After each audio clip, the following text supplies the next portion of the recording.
శ్రీ గురుభ్యో నమః. గురు బ్రహ్మ గురు విష్ణు గురుదేవ మహేశ్వర గురు సాక్షాత్ పరబ్రహ్మ తస్మై శ్రీ గురవే నమః. సదాశివసమారంభ వ్యాసశంకర మధ్యమాం అస్మదాచార్యపర్యంతం వందే గురు పరంపరాం.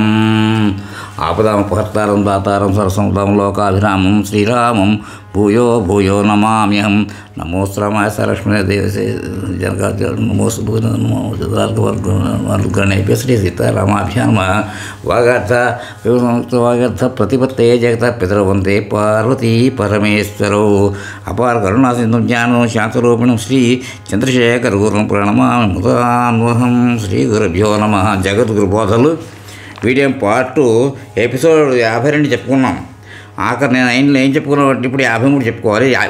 52 ఏం చెప్పుకున్నానంటే శివశంకర దేశికమే శరణం అని చెప్పుకున్నాం. అంత అయిపోయింది అది.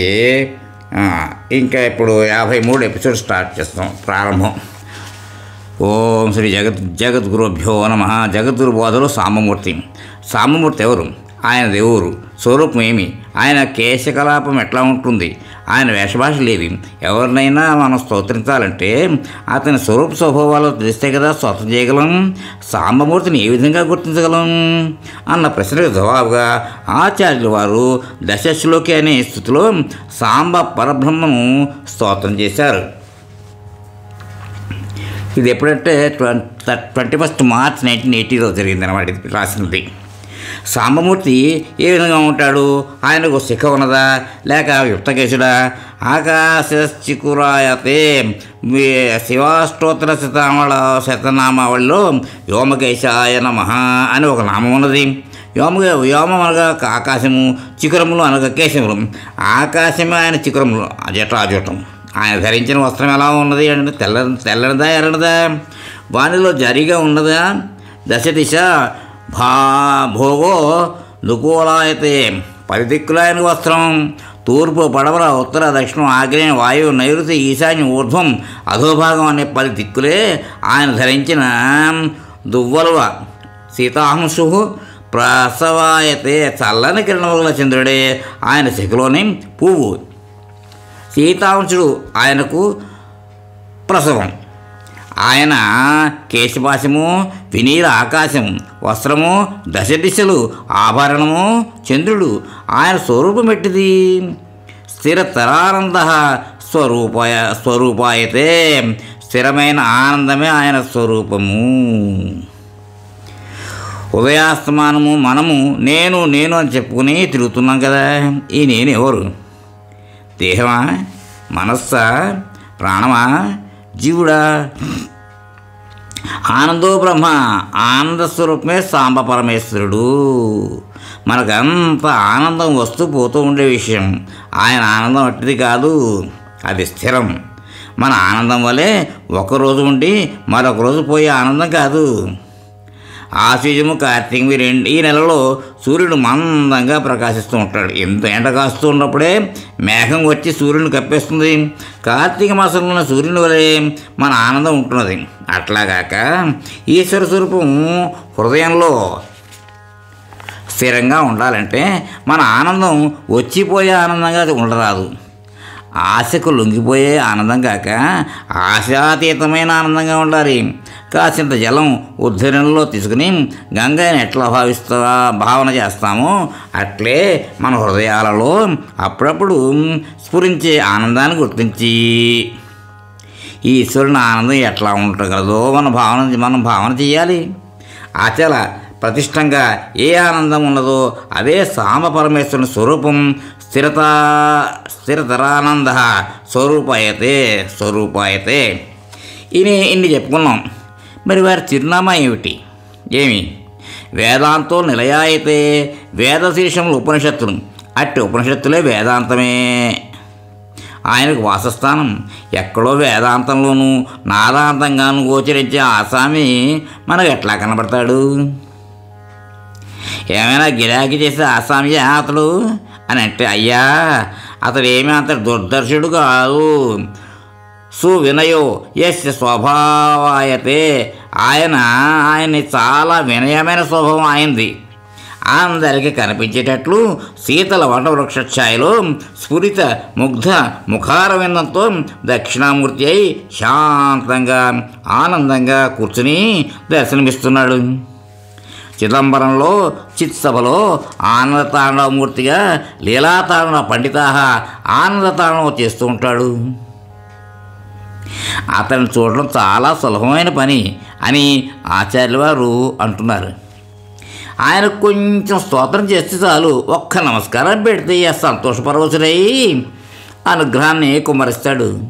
అందులోకే వేదములో రుద్ర నమ్మకములో నమో నమో అన్న పదప్రయోగం విస్తారంగా ఉన్నది.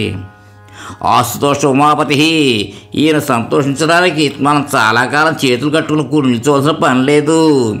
ఈయన ఆనందోన్మత్తుడు, ఆశుతోషుడు, వినయమూర్తి, సునయోస్య స్వభావాయతే. పరంబ్రహ్మ పరంబ్రహ్మ అని అంటామే, ఆ పరంబ్రహ్మ ఎవరు? అంబతో కూడిన సాంబవరవేశ్వరుడే పరంబ్రహ్మ. సృష్టి స్థితి లయములకు కారణంగా ఉంటూ ఉన్న ఈ ఈశ్వరత్వం సాంబుడే.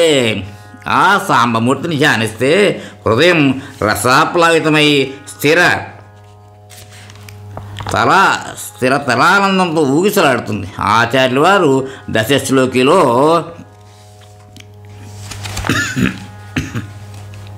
తస్మిన్ మే హృదయం సుఖేన రమతాం సాంబే పరబ్రహ్మణి అని సాంబమూర్తిని గురించి తమ ఆనందాన్ని వివరించారు.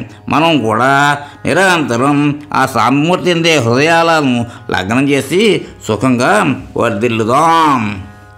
ఆకాశస్థికురాయతే దశ దిశాభోగో దుకూలాయతే శీతాంశు ప్రసవాయతే స్థిరతరానంద స్వరూపాయతే వేదాంతో నిలయాయతే సువినయో యస్య స్వభావాయతే తస్మిన్ మే హృదయం సుఖేన రమతాం సాంబే పరబ్రహ్మణి.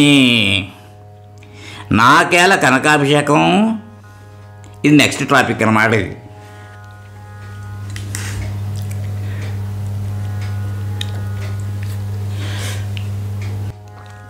నాకేలా కనకాభిషేకం. ప్రతిదినం భక్తులు నాకు పూజమాలలు, బిల్వరామములు, తులసీమాలలు తెచ్చి సమర్పిస్తూ ఉంటారు. ఇవి కాక పండ్లు, కొబ్బరికాయలు వేరే తెచ్చి ఇస్తుంటారు. తమకు తోచిన విధంగా ద్రవ్యరూపంగా భక్తిని వేరే చెల్లిస్తూ ఉంటారు. విద్వాంసులు అభినందన పత్రికలు రాసి చదువుతూ ఉంటారు. కవిత్వం తెలిసిన వాళ్ళు తెలుగులో గీర్వాణిలో పద్యాలు శ్లోకాలు రాసి నా ఎదుట పఠిస్తూ ఉంటారు. ఈ ప్రేమ కలాపం అంతా నాకు కనకాభిషేకంలాగే ఉంటుంది.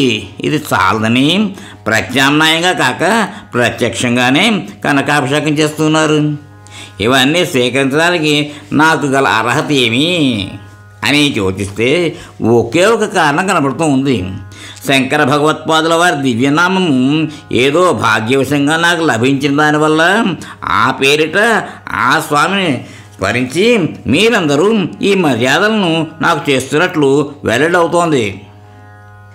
ఇంత గౌరవ మర్యాదలు మీ వద్ద నుండి స్వీకరిస్తున్న ఆచార్యపాదుల గుణగణములేవి? శృతి స్మృతి పురాణానాం ఆలయం కరుణాలయం. నమామి భగవత్పాదశంకరం లోకశంకరం. శృతులు స్మృతులు పురాణములు వారిలో పాపం చేసేవట. ప్రపంచంలోని సమస్త జీవరాశులు వారి కరుణాశ్రవంతులో మధ్యన మాడినమాట. ఆ మహామోహుని నామమాత్రాన మీరు నాకు ఇంత ఘనంగా మర్యాదలు చేస్తున్నారు. ఈ గౌరవానికి పాత్రమొకటి మేము ఎట్లా నడుచుకోవాలో వారు నిర్దేశించే ఉన్నారు. వారి ఆజ్ఞాపాలన నేను అనుదినం చేయగలిగినట్లయితే అది దైనందిన కనకాభిషేకమే. వారి నామధారణా భాగ్యము ఎవరో కొందరికే లభించి ఉన్నది. కానీ ప్రతి ఒక్కరూ ఏ విధంగా జీవితం గడపవలను వారు బోధించే ఉన్నారు. అనగా ఒక వ్యక్తికి కనకాభిషేకం చేయడానికి బదులు మనం అందరము వారి ఆజ్ఞాపాలన చేయగలిగినట్లయితే వారి అనుగ్రహమే అనుగ్రహం అనే కనకధారలో ఆనంద వర్షంలో మా సంప్లావితలము కాగలం. ధర్మార్థ కామమోక్షం అనేవి చతుర్విధ పురుషార్థములు. ఇప్పుడు మీరు చేస్తున్న కనకాభిషేకము కేవలము అర్థ సంబంధమైనది. ఆచార్యుల వారి ఆజ్ఞాపాలన చేశాము. అర్థం ఒకటే కాదు, అన్నిటికంటే ముఖ్యమైన ధర్మాధార, ప్రేమాధార, మోక్షాధారలో మునిగిపో మనం ఆనందించవచ్చును. మన అభిలాషలన్నీ ఫలవంతములు కాగలవు. అప్పుడు మన జీవితములు పురుషార్థ సమన్వితములుగా సుసంపన్నములుగా గడుపుకోవచ్చు. భగవత్వాదుల వారి ఆజ్ఞ ఏమి? ఈశ్వర ప్రణిధానమే. అది పరమాత్మను ఏ విధంగా పూజించాలి? భగవంతుని అర్చామూర్తులకు గంధ పుష్ప ధూప దీప నైవేద్యంలోనే పంచోపచార పూజలు చేస్తూ ఉంటాం. వీరికి మరి కొన్ని ఉపచారములు కలిగి షోడశోపచారములు చేస్తూ ఉంటాం. ఇవి చాలవని రాజోచితంగా చేసే 64 ఉపచారములు చతుష్టోపచారములకు వేరే కల్పించి ఉన్నారు. ఇవి కాక భగవత్పాదుల వారు వేరే పూజా విధిని ఏదైనా సూచించారా?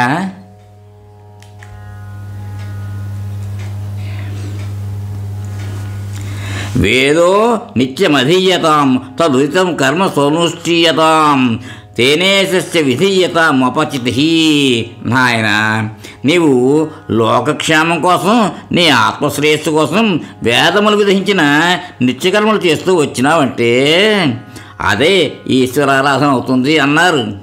వారి ఆజ్ఞ పరిపాలించాలని మనకందరికీ ఆసక్తి ఉన్నది. కానీ దానికి కావాల్సిన శ్రద్ధ ఉన్నదా? ఆ శ్రద్ధ కొరకే మనం ఎవరిని ఆశ్రయించాలి? ఆ శ్రద్ధ ఆచార్యపాదుల అనుగ్రహం వల్లే కానీ లభించదు. వారి పాదములను నమ్ముకోవడమే దానికి మార్గం. భక్తికి సులభ మార్గం గురువుకు నమస్కరించి వారి పాదములను ఆశ్రయించి వారి పాదసేవ చేయటమే.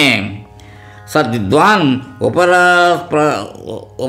ఉపసర్ప్యతాం ప్రతిదినం తత్పాదుకే సేవితాం. సద్విద్వాంసులు గురువులు వారి పాదుకలను సమాశ్రయము. మనం చేసే నమస్కారములన్నీ కట్టకడపట ఎవరికి పోయి చేరుతాయి? సర్వదేవ నమస్కార కేశవం ప్రతిగచ్చతి. కేశవుడు అంటే పరమాత్మయే. నా బోటి సన్యాసులకు మీరందరూ నమస్కరిస్తారు. సర్వసంగ పరిత్యాగం చేసే సన్యాసులు ఈ నమస్కారాలని నాకేని అనుకుంటే అధోగతే. ఈ నమస్కారాలు నావి కావు, ఇవన్నీ కేశవునివి అన్న భక్తిభావంతో సన్యాసి నారాయణ నారాయణ అని నారాయణ నామోచ్చరణ చేయాలి. నమస్కార పరంపరను నారాయణునికే అర్పించాలి.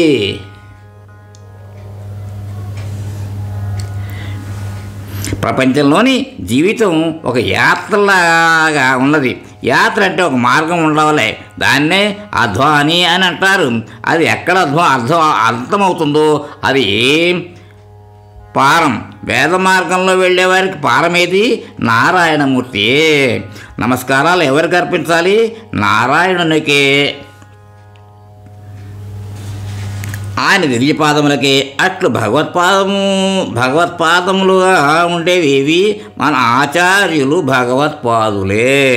ఇక్కడతోటి ఎపిసోడ్కి విరామం, తర్వాత కంటిన్యూ చేద్దాం.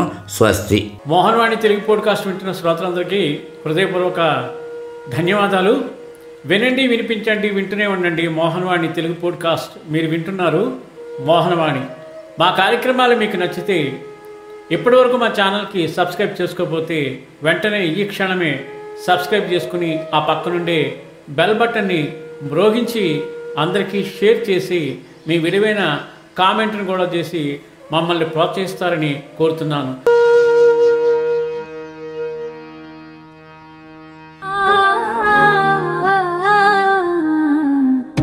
మోహనవాణి.